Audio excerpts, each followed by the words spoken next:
اللہ الرحمن الرحیم قل انما اعظکم بواحدہ ان تقوموا للہ مثنی وفرادا ثم تتفکروا صدق اللہ مولانا العظیم۔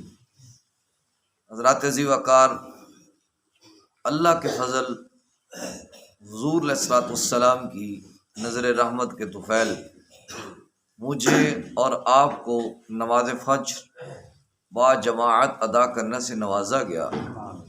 اللہ کریم ہم سب کی حاضری کو درجہ قبولیت عطا فرمائے۔ استقامت کے بعد باب ہے عظمت مخلوق میں تفکر اور اپنے نفس کی اصلاح کے متعلق گفتگو۔ عظمت مخلوق میں تفکر سے مراد کیا ہے کہ جتنی چیزیں اللہ رب العزت نے پیدا فرمائی ہیں، اللہ رب العزت نے بنائی ہیں، ان کے اندر غور و خوض کرنا، سوچنا کہ اس کی تخلیق اللہ رب العزت نے کس انداز میں فرمائی ہوگی۔ ارشاد باری تعالیٰ ہے قل انما اعظکم بواحدہ ان تقوموا للہ مثنی وفرادا ثم تتفکروا۔ اے حبیب مکرم صلی اللہ علیہ وسلم، آپ فرما دیجیے میں آپ کو نصیحت کرتا ہوں کہ اللہ کے لیے کھڑے ہو جاؤ، ایک ایک کر کے یا دو دو کر کے، پھر ثم تتفکروا، پھر غور و خوض کرو کہ اللہ نے اس کائنات عالم کو کس انداز میں تخلیق فرمایا۔ دوسرا ارشاد باری تعالیٰ ہے، اللہ تعالیٰ نے پارہ نمبر 4 سورہ ال عمران میں ارشاد فرمایا ان فی خلق السماوات والارض واختلاف اللیل والنہار لآیات لأولی الالباب۔ فرمایا بے شک اللہ تعالیٰ نے زمین اور آسمان کو پیدا فرمایا اور رات کو پیدا فرمایا اور دن کو پیدا فرمایا۔ یہ زمینوں کا ہونا، آسمانوں کا ہونا، رات کا ہونا اور دن کا ہونا، یہ عقل مندوں کے لیے نشانیاں ہیں۔ لآیات لأولی الالباب، عقل مندوں کے لیے نشانیاں ہیں۔ عقل مند اس سے سوچ سکتے ہیں کہ کون ہے، کبھی رات آ جاتی ہے، کبھی دن آ جاتا ہے، کبھی ستارے آ جاتے ہیں، کبھی بادل آ جاتا ہے، کبھی ہوا چلنے لگ جاتی ہے، کبھی بارش ہونے لگ جاتی ہے۔ یہ کون ہے اس کائنات عالم کے نظام کو چلا رہا ہے؟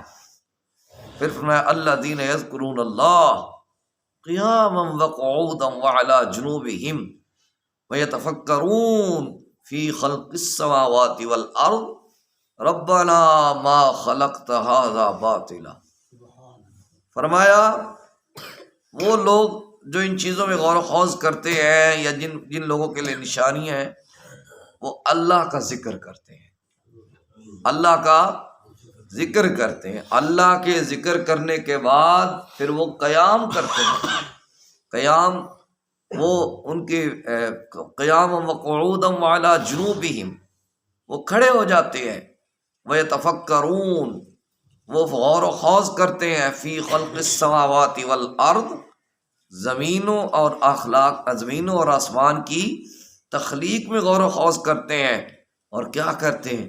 ربنا ما خلقت ھذا باطلا، اے ہمارے رب تو نے اس کائنات عالم میں کس چیز کو بیکار پیدا نہیں فرمایا۔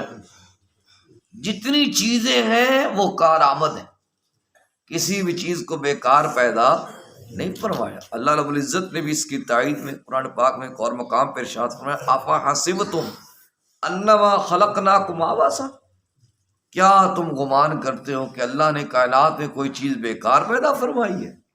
ایسا نہیں ہو سکتا۔ پھر فرمایا افلم یسیروا فی الارض فینظروا کیف کان عاقبۃ الذین من قبلہم۔ افلم یسیروا، کیا ان لوگوں نے سیر نہیں کی زمین و آسمان میں؟ انہوں نے سیر نہیں کی۔ فینظروا کیف کان عاقبۃ الذین من قبلہم، پھر وہ دیکھتے ہیں کہ اللہ تعالیٰ جھٹلانے والوں کا کیسا انجام فرماتا ہے۔ جو لوگ کہتے ہیں کہ کچھ بھی نہیں ہے، اللہ نے اس زمین میں کیا کیا رنگ بھر رکھے ہیں۔ پھر فرمایا افلا ینظرون الی الابل کیف خلقت، کیا دیکھتے نہیں ہو اونٹ کو کیسے پیدا فرمایا گیا۔ اونٹ ہوتا ہے نا، حالانکہ عام آپ دیکھ لیں کہ جب کوئی اونچی چیز ہوتی ہے اس کے گرنے کا خدشہ ہوتا ہے، اونٹ ہوتا ہے اتنا ماشاءاللہ اس کا اونچا قد ہوتا ہے، بڑی تسلی سے جا رہا ہوتا ہے۔ یہ اس کے اندر قرار کس نے پیدا فرمایا، اس کو چلنا کس نے سکھایا؟ اللہ پاک نے سکھایا۔ پھر فرمایا وَإِلَى السَّمَاءِ كَيْفَ رُفِعَتْ، پھر دیکھتے نہیں ہو کہ آسمان کو کیسے اٹھایا گیا۔ آج ایک کمرہ چھوٹا سا کھڑا کرنا ہو، جب تک اس کے نیچے کوئی سہارا نہ دیا جائے، یہ چھت کھڑی کرنی ہے اس کو کوئی پلر نہ دیا جائے تو چھت کھڑی ہو سکتی نہیں۔ یہ کون ہے؟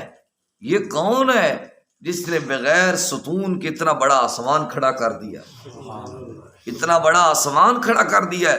پھر وَإِلَى الْجِبَالِ كَيْفَ نُصِبَتْ، اور کون ہے یا کیسے اس نے پہاڑوں کو نصب کر دیا ہے۔